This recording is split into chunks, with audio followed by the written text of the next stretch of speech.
Waalaikumsalam warahmatullahi wabarakatuh. Selamat pagi. Pagi. Yang terhormat Ibu Kartini selaku pembimbing bahasa Indonesia, yang saya banggakan rekan-rekan anggota dari kelompok 4 dan teman-teman semua yang saya sayangi. Pertama-tama marilah kita panjatkan puji serta syukur kehadirat Allah Subhanahu wa taala yang telah menempatkan kita di tempat ini dalam keadaan bahagia, sehat walafiat. Salawat serta salam tak lupa kita haturkan kepada baginda Nabi Muhammad sallallahu alaihi wasallam. Tak lupa kepada keluarganya, para sahabat, para tabi'in tabi'atnya, dan semoga sampailah kepada kita semua selaku umatnya. Amin ya rabbal alamin. Berdirinya kami di sini untuk presentasi, bukan untuk menaruh hati kepada seseorang yang belum pasti. Tak kenal maka ta'aruf. Jadi perkenalkan, nama saya Putri Adelia Septi sebagai moderator. Saya Krisa Salsabila sebagai pemateri. Saya Bima Aditya sebagai pemateri. Saya Sandi sebagai pemateri. Saya Winanti sebagai penulis. Saya Nino Pratama sebagai operator. Langsung saja kita masuk ke acara yang pertama, yaitu pembukaan dengan mengucapkan basmalah bersama-sama. Bismillahirrahmanirrahim. Acara selanjutnya yaitu penyampaian materi. Kepada pemateri saya persilakan. Definisi teks editorial. Teks editorial adalah artikel utama yang ditulis oleh redaktor koran yang merupakan pandangan redaksi terhadap suatu peristiwa berita aktual, sedangkan menjadi sorotan fenomenal dan kontroversial, menimbulkan perbedaan pendapat. Teks editorial disebut juga tajuk rencana. Teks editorial dapat diasumsikan sebagai sikap institusi media massa terhadap peristiwa yang dibahas. Struktur teks editorial. 1. Pengenalan isu. Pengenalan isu merupakan bagian pendahuluan teks editorial. Fungsinya mengenalkan isu atau pemasukan yang akan dibahas dalam bagian berikutnya. Pada bagian pengenalan isu dijadikan peristiwa personal, aktual, fenomenal, dan kontroversial. 2. Penyampaian argumen. Penyampaian argumen merupakan bagian pembahasan yang berisi tanggapan redaksi terhadap isu yang sudah diperkenalkan sebelumnya. 3. Penegasan. Penegasan dalam teks editorial berupa kesimpulan, saran, atau rekomendasi terselip harapan reduksi kepada para pihak terkait dalam menghadapi atau mengatasi persoalan yang terjadi dalam isu tersebut.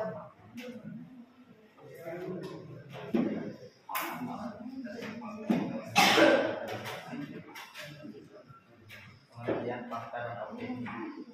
Fakta adalah hal, keadaan, peristiwa yang merupakan kenyataan atau sesuatu yang benar-benar terjadi. Fakta yang disajikan dalam teks editorial berupa peristiwa dan data-data terkait dengan peristiwa yang dibahas. Opini dalam teks editorial dapat berupa penelitian, prediksi, dugaan berdasarkan fakta empiris, harap, dan saran penyelesaian masalah.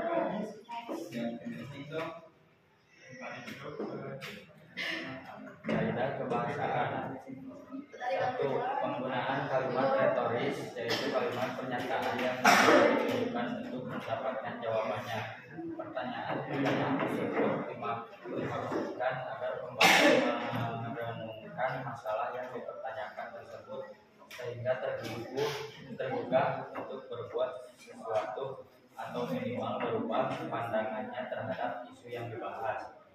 2. Menggunakan kata-kata populer sehingga mudah bagi halayak untuk mencernanya.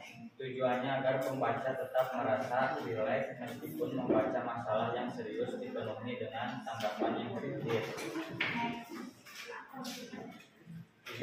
Menggunakan kata ganti petunjuk yang merujuk pada waktu, tempat, peristiwa, atau hal lainnya yang menjadi fokus ulasan. 4. Banyaknya penggunaan konjungsi kausalitas seperti sebab, karena, oleh, karena itu. Hal ini terkait dengan penggunaan sejumlah argumen yang dikemukakan redaktur berkenaan dengan masalah yang dikupasnya.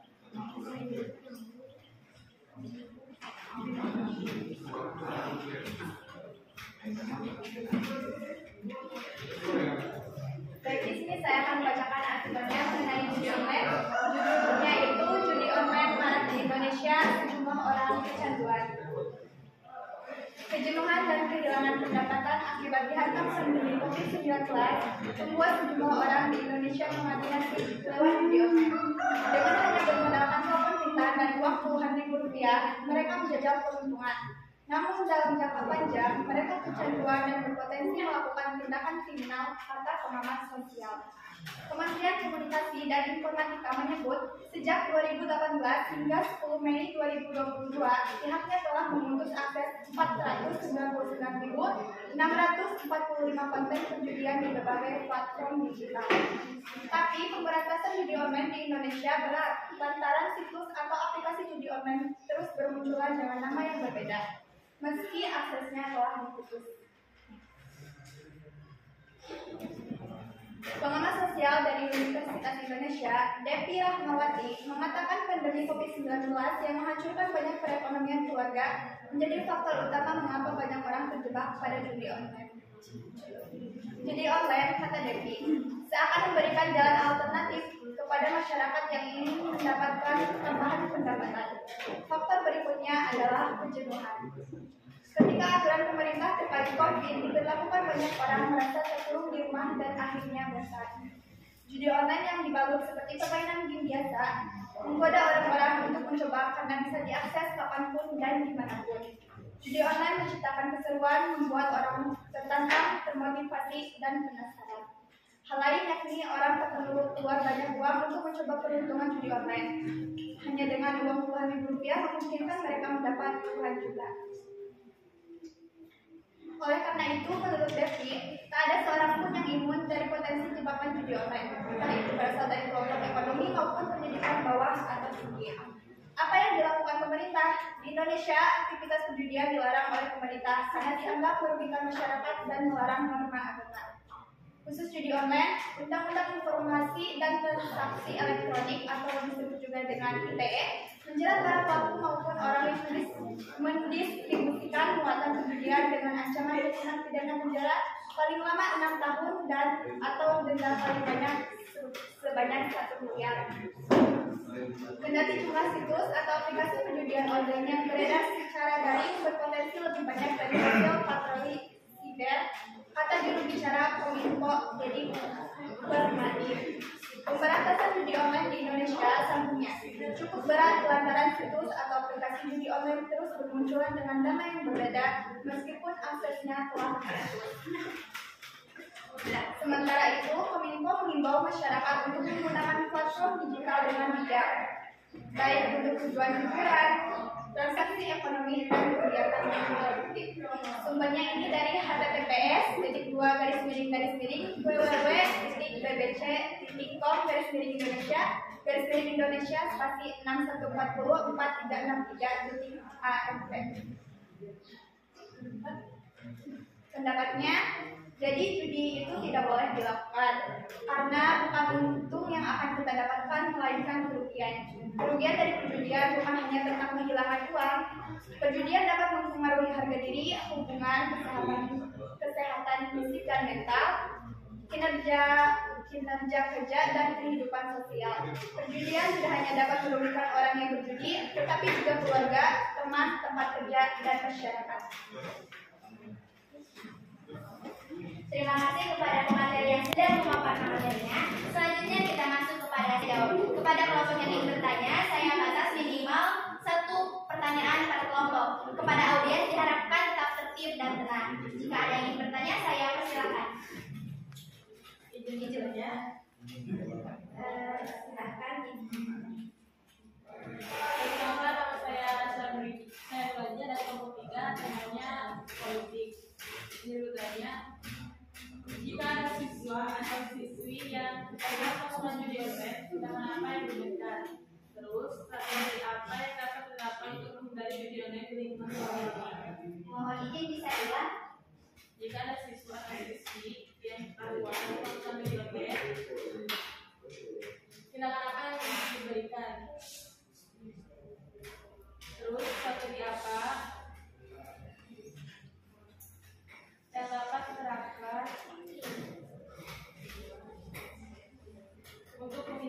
online di lingkungan sekolah ini. Terima kasih. Terima kasih kepada kelompok 3 yang sudah memberikan pertanyaan. Selanjutnya kepada kelompok lain yang ingin bertanya, saya persilakan. Ingin bertanya, silakan. Assalamualaikum warahmatullahi wabarakatuh. Waalaikumsalam warahmatullahi wabarakatuh. Perkenalkan, saya Sitawati, perwakilan dari kelompok 2 ingin bertanya kepada kelompok 4. Perjudian online termasuk dalam kejahatan apa? Sekian dan terima kasih.